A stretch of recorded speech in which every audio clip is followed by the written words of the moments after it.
اعوذ باللہ من الشیطان الرجیم، بسم اللہ الرحمن الرحیم۔ آج ہم سورہ النبا کریں گے۔ یہ جو لاسٹ سورہ کی تھی 77 نمبر، اس سے بالکل اگلی سورہ 78 نمبر سورہ ہے، اور یہ مکی سورہ ہی ہے، اور اس کی ٹوٹل 40 آیات ہیں۔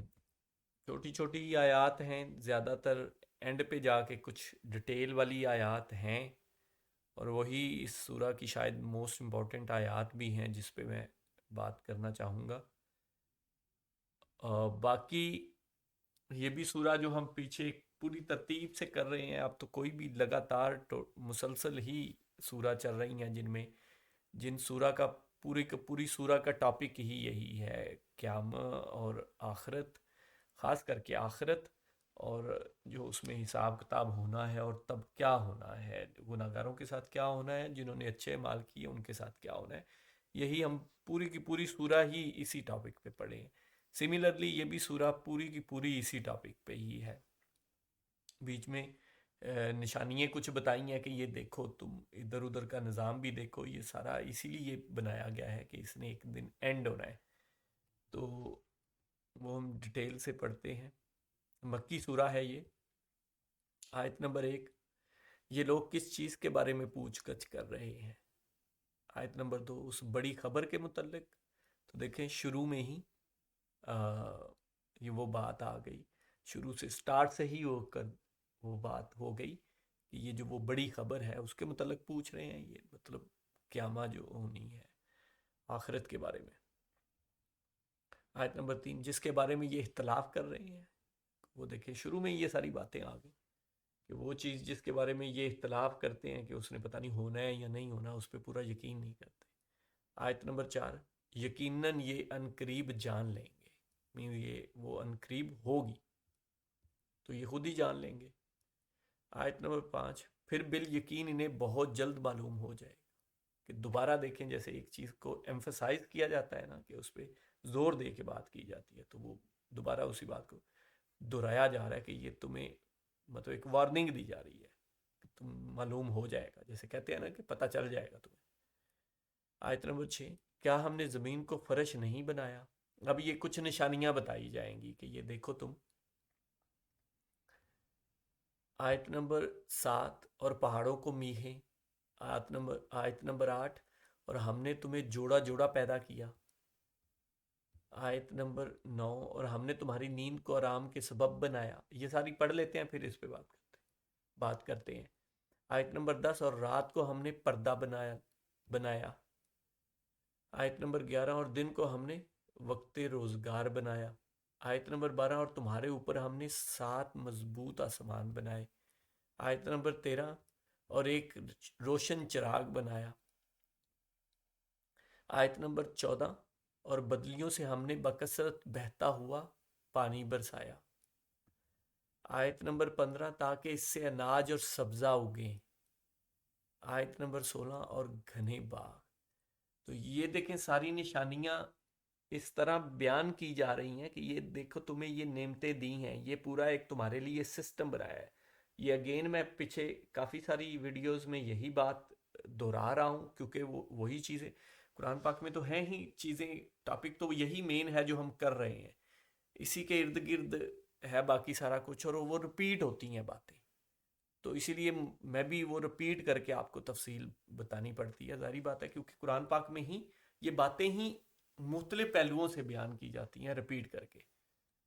تو یہی بات ہم مسلسل کر رہے ہیں کچھ ویڈیوز سے، کہ یہ ایک پورا ایکو سسٹم ہے کہ کیسے ہم انسانوں کو یہاں پہ بسایا، اور ہمارے یہاں رہنے کا، کھانے کا اور اناج اگانے کا پورا ایک ایکو سسٹم بنا دیا۔ تو یہ دیکھیں ہم نے پڑھا کہ زمین کو ہموار بنایا، پانی برسایا، سورج ہے، روشنی ہے اس کی، اور پانی برسایا اور اناج اور سبزہ، تاکہ یہ ابھی ہم جو 15 نمبر اور 16 نمبر آیت پڑھی ہے، تاکہ اس سے اناج اور سبزہ اگیں اور گھنے باغ۔ تو یہ پورا ایک ایکو سسٹم بیان کیا جا رہا ہے کہ اس کی طرف ذرا غور تو کرو نا، کہ یہ اصل میں تمہارے رہنے کا یہاں جو سامان رکھا گیا ہے، یہ اس کے بارے میں۔ تو یہ سب بیان کر کے آگے کیا ہے آیت نمبر 17، بے شک فیصلے کا دن وقت مقرر ہے. یہ سب جو تمہارا سسٹم بنایا ہے، زمین کو بچھایا ہے اور سورج ہے اور برسات، بادل ہیں وہ برسات کرتے ہیں اور زمین سے اناج اور باغات اگتے ہیں تمہارے کھانے کے لیے، یہ سارا ایک وقت مقرر تک ہے، ایک فیصلے کے دن تک ہے. اچھا، اس کا آگے حوالہ اینڈ تک یہی ہے، 40 سورہ تک. آیت نمبر 18، جس دن کے سور میں پھونکا جائے گا پھر تم فوج در فوج چلے آؤ گے. دیکھیں اب یہاں پہ قیامت کا نام ورڈ نہیں یوز ہوا، لیکن اس کو ایگزیکٹلی وہ بیان کر دیا گیا ہے. جو بلکہ قرآن پاک کی یہ جو اصطلاح ہے اس کو میں ایکسپلین کرنے کی کوشش کرتا ہوں کہ قیامہ اصل میں، یا بلکہ ہمارے علماء اکرام نے کیا ہوا ہے اس کو بڑی ڈیٹیل سے ایکسپلین کہ قیامہ کیا ہے، جب کھڑے ہونا ہے، قیام کرنا ہے. تو وہ دیکھیں اسی کا کہ پھر تم فوج در فوج چلے آؤ گے، اسی زمین میں سے کھڑے ہوگے اور چلے آؤ. آیت نمبر 19، اور آسمان کھول دیا جائے گا تو اس میں دروازے ہی دروازے ہو جائیں گے. کہ یہ آسمان جو بھی جو ایک پردہ ہے وہ ہٹا دیا جائے گا. آیت نمبر 20، اور پہاڑ چلائے جائیں گے پس وہ سراب ہو جائیں گے. آیت نمبر 21، بے شک دوزخ گھات میں ہے. آیت نمبر 22، سرکشوں کا ٹھکانہ وہی ہے. وہ ایک گھات لگائے ہوئے ہے کہ کوئی جو بھی سرکش ہیں ان کا ٹھکانہ وہی ہے. آیت نمبر 23، اس میں وہ مدتوں تک پڑے رہیں گے. اب یہ دیکھیں یہاں پہ مدتوں تک کہا گیا ہے، اور کہیں ایک جگہ پہ یہ بھی آیا ہے، مطلب ایٹ لیسٹ مجھے جو یاد ہے، شاید پڑھا تو اور بھی جگہوں پہ ہو، کہ اللہ پاک کہتے ہیں کہ اس دن تمہیں ہمیشہ کے لیے دوزخ میں پھینک دیا جائے گا، ہاں اگر اللہ ہی کچھ اور چاہے تو وہاں بھی تھوڑا سا اشارہ ملتا ہے کہ شاید جنت بھی ہے. اور کئی علماء اکرام، یہ خالی میں نہیں کہہ رہا یا کوئی خاص بندہ نہیں کہہ رہا، کچھ علماء اکرام بھی اسی کا وہ رکھتے ہیں کہ شاید جو دوزخ ہے وہ بھی ہمیشہ کے لیے نہیں ہے. تو اینی وے کئی کہتے ہیں کہ وہ ہمیشہ ہے، کیونکہ کئی جگہوں پہ اللہ پاک نے سریحن صاف صاف فرمایا ہے کہ تم اس میں ہمیشہ رہو گے. زیادہ وہی فرمایا ہے، تو ہمیں زیادہ یہی سوچنا چاہیے کہ یہی زیادہ مطلب ایسا ہی ہوگا شاید. لیکن صرف میں توجہ دلا رہا ہوں کہ یہ بھی یہ دیکھیں نا کہ اس میں تم وہ مدتوں تک پڑے، یہاں ہمیشہ کے لیے نہیں کہا، مدتوں تک کہا ہے. تو میں بھی ایسا ہو کہ کچھ لوگ شاید وہاں کچھ عرصے کے لیے جائیں، مطلب ایک جو دوسرا علماء کرام جو دوسرا کہتے ہیں کہ کچھ لوگ جو گناہ گار ہیں وہ وہاں کچھ عرصے کے لیے جائیں گے اور واپس جنت میں آ جائیں گے، اور کچھ لوگ وہ وہاں ہمیشہ ہی رہیں گے. تو یہ میرا خیال ہے زیادہ بہتر ہے، مطلب دونوں کو یہ کور کر دیتا ہے. اچھا، آیت نمبر 24، نہ کبھی اس میں خنکی کا مزہ چکھیں گے نہ پانی کا. ذرا بھی وہ کوئی اس قسم کی چیز نہیں ہے وہاں، تو بس تڑپ ہی تڑپ ہوگی، پیاس کی اور آگ کی اور گرمی کی. اچھا، آیت نمبر 25، سوائے گرم پانی اور پیپ کے، مینز ان کا دیکھیں کھانا پینا کیا ہے، اتنا غلیظ. آیت نمبر 26، پورا پورا بدلہ ملے گا. آیت نمبر 27، انہیں تو حساب کی توقع ہی نہ تھی. اب یہ دیکھیں پورا پورا بدلہ کیا ہے، جو انہوں نے اعمال کیے ہیں. یہ ایسا نہیں ہے کہ ان کو کوئی ربورٹ بنا کے پروگرام کر کے چھوڑ دیا گیا تھا تو وہ نہیں، انہوں نے جو اپنی مرضی سے جن اعمال کے لیے کوشش کی اور نیت کی، ان کا پورا پورا بدلہ ملے گا. ان کا اصل میں مین چیز ہے کہ نیت کرنا، کوشش کرنا. آپ نے نیت کس کام کی ہے اور کوشش کس کام کے لیے کی ہے، اس کا بدلہ ملنا ہے. آیت نمبر 28، مینز فار ایگزامپل آپ نے نیت کر لی اور کوشش بھی کر لی کسی کو قتل کرنے کی، آگے وہ قتل نہیں ہوا، آپ کو تو اس کا بدلہ مل جائے گا کہ آپ نے نیت بھی کر لی اور پوری کوشش بھی کی مارنے کی. اب اگر وہ مرتا ہے یا نہیں وہ تو اللہ کے حکم سے ہونا ہے، وہ تو اختیار تو اللہ کے پاس ہی ہے، آپ کے پاس اختیار نہیں ہے. اپنا حتمی فیصلہ یا حتمی خواہش آپ نہیں کر سکتے. خواہش بس اللہ ہی کر سکتا ہے، وہ اسی کے ہی لائق ہے. اور فیصلہ اور حتمی فیصلہ وہ اسی کے ہاتھ میں. آپ کو اس کو نیت کرنے اور قتل کرنے کی کوشش کرنے کا بدلہ مل جائے گا پورا پورا. آیت نمبر 28، اور بے باکی سے ہماری آیتوں کی تکذیب کرتے تھے. تو یہ جو تکذیب کرنا ہے نا، یہ تکذیب خالی کافر نہیں کرتے، مسلمان بھی کر سکتے ہیں. کہ اگر اللہ پاک کے احکامات کو جھٹلایا جائے، اسی کو تکذیب کہتے ہیں نا، کہ ان کو جھٹلانا. تو اگر کوئی مسلمان بھی جھٹلائے گا تو وہ بھی اس میں شامل ہو جائے گا. آیت نمبر 29، ہم نے ہر ایک چیز کو لکھ کر شمار کر رکھا ہے. کہ یہ دیکھیں، ہر ایک چیز لکھی ہوئی ہے، درج ہے. آیت نمبر 30، اب تم مزہ چکھو، ہم تمہارے عذاب ہی بڑھاتے رہیں گے. یہ ان کافروں یا ان منکروں کے لیے ہے. آیت نمبر 31، یقیناً پرہیزگار لوگوں کے لیے کامیابی ہے. اب یہ پہلے ان کا بتایا گیا جو جنہوں نے نیک اعمال نہیں کی، اور اب جو پرہیزگار ہیں ان کے لیے کامیابی ہے. آیت نمبر 32، باغات ہیں اور انگور ہیں ان کے لیے. ہاں، باغات بھی ہیں اور انگور بھی ہیں. آیت نمبر 33، اور نوجوان کنواری ہم عمر عورتیں ہیں. تو اور آیت نمبر 34، اور چھلکتے ہوئے جام ہیں. تو یہ اگر چیزیں دیکھیں تو یہ اس دنیا میں سب سے بڑی لذتیں یہی کنسیڈر کی جاتی ہیں کہ بڑی اچھی خوبصورت کنواری عورتیں، اور مطلب یہ شراب یا چھلکتے ہوئے جام مینز کہ بڑی نعمتیں. تو اس کو ہمیں ایسے ہی لینا. اب یہ وہ کماری عورتیں کون ہوں گی؟ وہ حوریں ہوں گی. وہ وہاں پہ کوئی اللہ پاک کوئی ہمارے لیے اسپیشل عورتیں پیدا کرے گا، یہاں ہماری بیویاں ہوں گی یا کوئی اور عورتیں ہوں گی، ہم نہیں جانتے. نہ ہی ہمیں اس پہ زیادہ وہ پڑھنا چاہیے. ہمیں بس اتنا ہی ہے کہ ہمارے لیے لذتوں کا ہر سامان ہوگا. اس سے یہی سمجھنا چاہیے جو ہم خواہش کریں. اس سے بڑھ کے کیا ہو سکتا ہے کہ جو خواہش کریں گے؟ اور اس سے بڑھ کے کیا ہو سکتا ہے کہ اللہ پاک کا دیدار ہوگا اور اس کی قرابت ہوگی. ہم نے پڑھا نا پچھلی صورتوں میں کہ وہ جو قریب ہوں گے اللہ پاک کے اس دن.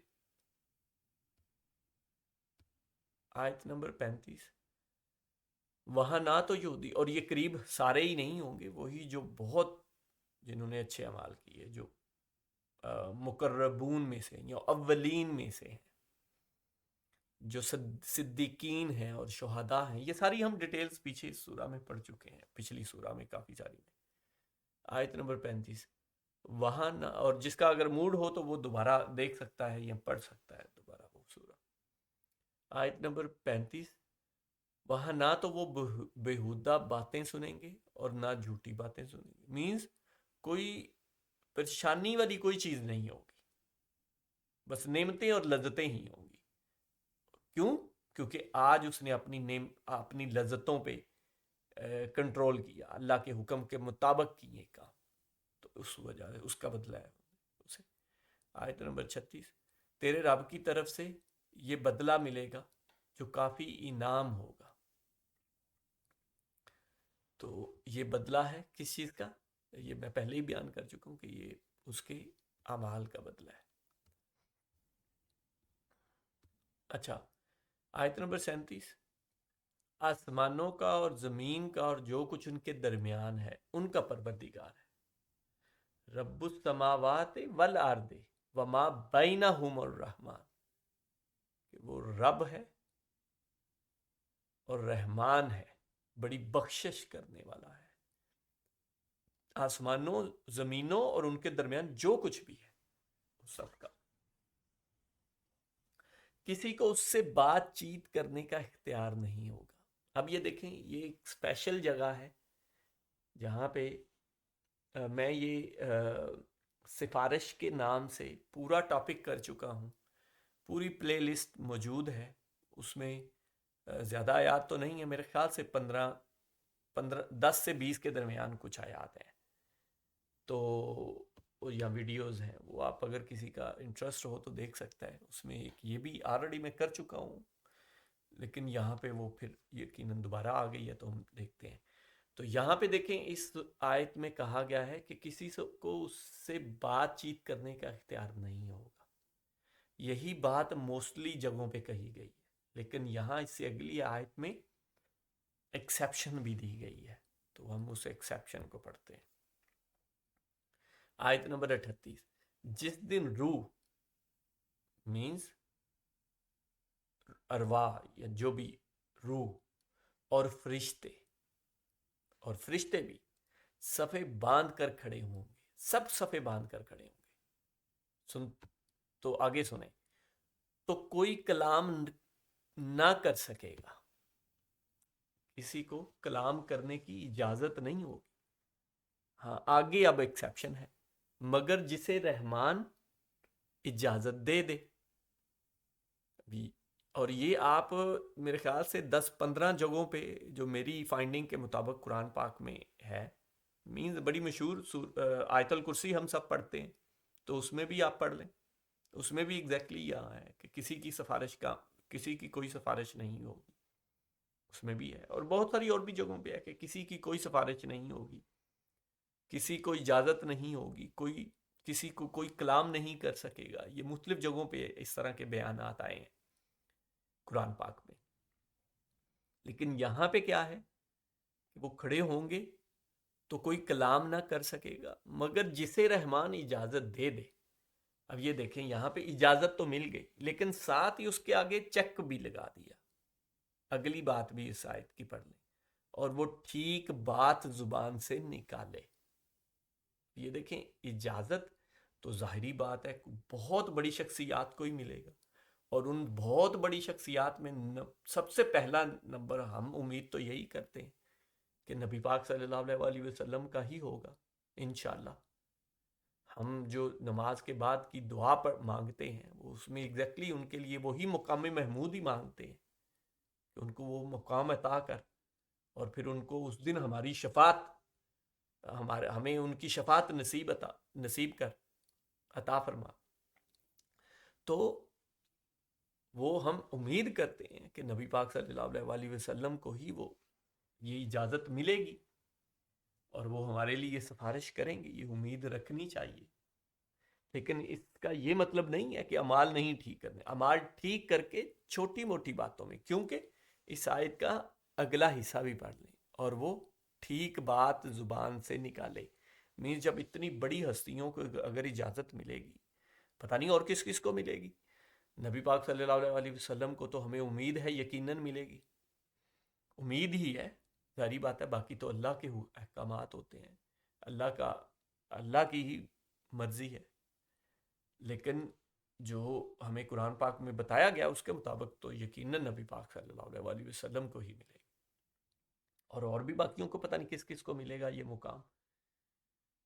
لیکن وہ ٹھیک بات زبان سے نکالے. اب یہ ٹھیک بات کو آپ خود ذرا غور و فکر کر کے دیکھیں. ٹھیک بات کیا ہو سکتی ہے؟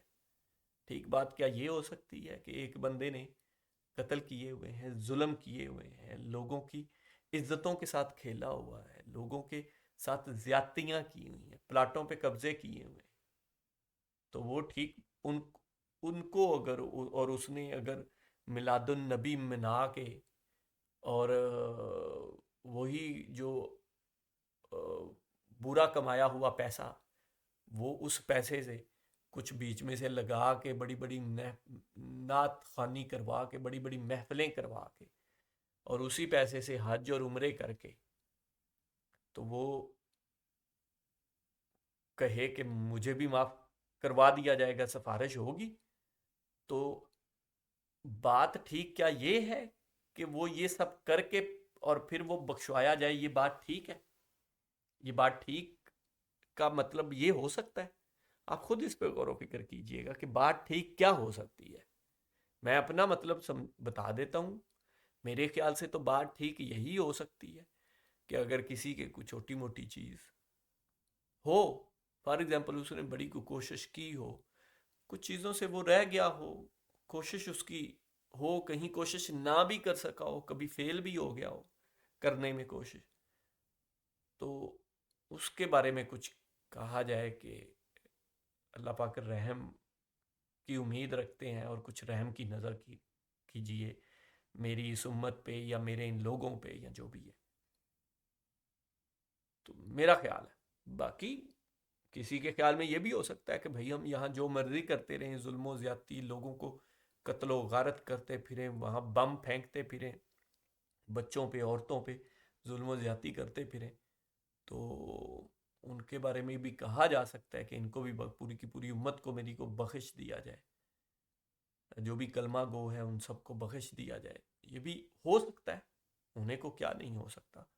اور امید کرنی چاہیے کہ سب کی مغفرت ہو جائے، ساروں کی وہ ہو جائے. لیکن جو قرآن پاک ہے، جو قرآن پاک میں ہم اتنی ڈیٹیل سے احکامات پڑھ رہے ہیں، ابھی ہم اسی کے پیچھے جو پڑھ کے آئے ہیں کہ بدلہ پورا پورا بدلہ دیا جائے گا، ایک ایک چیز لکھی ہوئی ہے، تو پھر وہ کیوں لکھی ہوئی ہے؟ وہ صرف کافروں کے لیے لکھی ہوئی ہے، مسلمانوں کے لیے نہیں لکھی ہوئی؟ یا مسلمانوں کو پورا پورا بدلہ نہیں ملے گا؟ یہ ایکسیپشن ہے. کہیں قرآن پاک میں اللہ پاک نے کہیں اتنی سی بھی ایکسیپشن دی ہے اس بارے میں؟ میرے نالج کے مطابق، میری ریسرچ اور پڑھائی کے مطابق تو نہیں دی. حالانکہ اس سے الٹ کہا ہوا ہے، اس کے بارے میں جواب دیا ہوا ہے بنی اسرائیل کو، جو کہ یہ مانتے تھے، وہ بھی ایگزیکٹلی یہی مانتے ہیں، اور خاص کر کے ان میں یہودی یہ مانتے ہیں، ابھی بھی مانتے ہیں وہ. تو ان کو جواب دیا جائے گا، کیونکہ تب تو ہماری نبی پاک صلی اللہ علیہ وسلم کی امت تو اس طرح نہیں تھی، تو انہی کے بارے میں بتایا جائے گا نا. جو اس سے پچھلی امتیں تھیں انہی کے بارے میں بتایا جائے گا نا کہ وہ یہ ایسا مانتے ہیں. تو ان کو کہا جا رہا ہے کہ بتاؤ یہ بات تم نے کہاں سے پڑھی، اس کی دلیل تو لاؤ، یا تم نے یہ بات خود سے ہی گھڑ لی ہے. تو ان کو اس طرح منع کیا جا رہا ہے کہ ایسی کوئی بات نہیں ہے. تو باقی اپنی سوچ سمجھ ہے ہر بندے کی، وہ جو بھی اس میں سے سوچنا چاہیے. اس لیے میں تو آپ کے سامنے یہ پیش کر رہا ہوں، مقصد بھی یہی ہے، غور و فکر کریں، مل کے کر لیں. میں تھوڑی ڈیٹیل سے بیان کر دیتا ہوں، کوشش کریں آپ بھی اس کو عربی میں بھی پڑھیں، اردو میں بھی ترجمہ پڑھیں اور غور و فکر کریں. اور مین مقصد ہی ان ویڈیوز کا، اس چینل کا صرف اور صرف یہی ہے کہ شاید اس سے کوئی ایک بندہ بھی اگر کوئی نصیحت حاصل کر لے، اور نصیحت کیا حاصل کر لے، قرآن پاک کی طرف راغب ہو جائے، تو شاید مجھے بھی اس کا کوئی نہ کوئی تھوڑا بہت اجر مل جائے. آیت نمبر 39، یہ دن حق ہے، اب جو چاہے اپنے رب کے پاس ٹھکانہ بنا لے. تو یہ وہ دن اصل میں حق ہے، جو قیامت کا دن ہے، جو آخرت کا دن ہے. آیت نمبر 40، یہ سورہ کی آخری آیت ہے. ہم نے ان قریب آنے والے عذاب سے ڈرا دیا ہے، جس دن انسان اپنے ہاتھوں کی کمائی کو دیکھ لے گا اور کافر کہے گا کہ کاش میں مٹی ہو جاتا. اب یہ دیکھیں اگین وہی بات آ گئی کہ ہاتھوں کی کمائی دیکھ لے گا. یہ وہی ہے جو اس کے اعمال ہیں، جو اس نے کیا ہے، جو اس کی کمائی، اس نے جو اس کو ایک امتحان کا موقع ملا تھا کہ وہ اپنی فری ول سے، اپنی مرضی سے اللہ پاک کو ہی اپنا خالق اور مالک مان کے اور نیک اعمال کرے. تو ان کے لیے اچھی ہیں. ہم نے پیچھے دیکھ چکے کہ ان کے لیے باغات ہیں، اور جنہوں نے اچھے کیے ان کے لیے اچھی چیزیں ہیں، اور جنہوں نے برے کیے ان کے لیے برے کیے ہیں. تو آپ اس پہ ضرور غور و فکر کیجئے گا. یہ میرا کوئی جو میں ڈیٹیلز بیان کرتا ہوں یہ ختمی نہیں ہے، یہ میں مفتی نہیں ہوں، کوئی عالم نہیں ہوں، بلکہ کسی بھی عالم اور مفتی کا بھی ختمی نہیں ہوتا. یہ آپ کا اپنی ہی پرسیپشن ہوتی ہے جس کا آپ نے جواب دینا ہے. آپ کی اپنی سوچ سمجھ ہے، آپ جتنی اچھی وہ ڈیولپ کر لیں، جتنی اچھی اس کے لیے کوشش کر لیں، اسی کوشش کا آپ کو جواب ملنا ہے. وہ اگر کوشش زیادہ کریں گے، بے شک آپ تھوڑے بہت غلط بھی ہوں اس میں، لیکن آپ نے نیک نیتی کے ساتھ سمجھنے کی کوشش کی. اور ظاہری بات ہے ہمارے بڑے بزرگ علماء اکرام ہیں جن کے یہ ترجمے ہیں، تفاسیر ہیں، ان سے سمجھنے کی، یا کوئی اور ویسے علماء اکرام جن کو ابھی وہ ہیں، وہ ان سے جا کے سمجھنے کی وہ یقیناً ضرور کوشش کریں. اور یہی کوشش ہے جس کا اصل میں اجر ملنا ہے. لیکن یہ نہیں ہے کہ کسی کا بالکل کاپی کر کے چھاپا لگا کے وہی جو انہوں نے کہہ دیا جو بھی ہے، ہم نے بس تھوڑا بہت دین کے بارے میں سیکھا، خود کوئی کوشش نہیں کی، اور جتنا ایک سیکھا بس اتنا ہی چل رہا ہے کہ ٹھیک ہے جب جو کسی نے کہہ دیا، خود محنت کرنے کی ضرورت، حالانکہ محنت کرنے کی ضرورت ہے، یہی کوشش ہے اصل میں، اللہ کی ہدایت کو سمجھنا، سمجھیں گے تو پھر اس پہ عمل کریں گے، اور وہ سمجھنا ڈائریکٹ قرآن پاک سے، ظاہری بات ہے وہ ڈائریکٹ قرآن پاک سے میں خود تو نہیں سمجھ سکتا، مجھے عربی نہیں آتی، میں کسی کا ترجمہ پڑھوں گا، ایون جن کو عربی بھی آتی ہوتی ہے وہ بھی کسی نہ کسی عالم کی تفسیر یا ان کی ڈیٹیلز پڑھتے ہیں یا ان کے حاشیے پڑھتے ہی ہوں گے، ظاہری بات ہے ہمیں گائیڈنس کی ضرورت پڑتی ہے، تو علماء سے پوچھنا، ان سے رہنمائی لینا اور ان کی تفاسیر پڑھنا اور ان کی ترجمے پڑھنا، یہ یقیناً یہ بھی باعث ثواب ہی ہوگا، کیونکہ ہم نے کوشش کی نا، ہم کوشش کر رہے ہیں سمجھنے کی، اور سمجھیں گے، اچھے سے سمجھیں گے تو عمل کریں گے، تو آپ بھی ضرور کوشش کیجئے گا اس سورہ کو بھی پڑھنے کی۔ جزاک اللہ خیر۔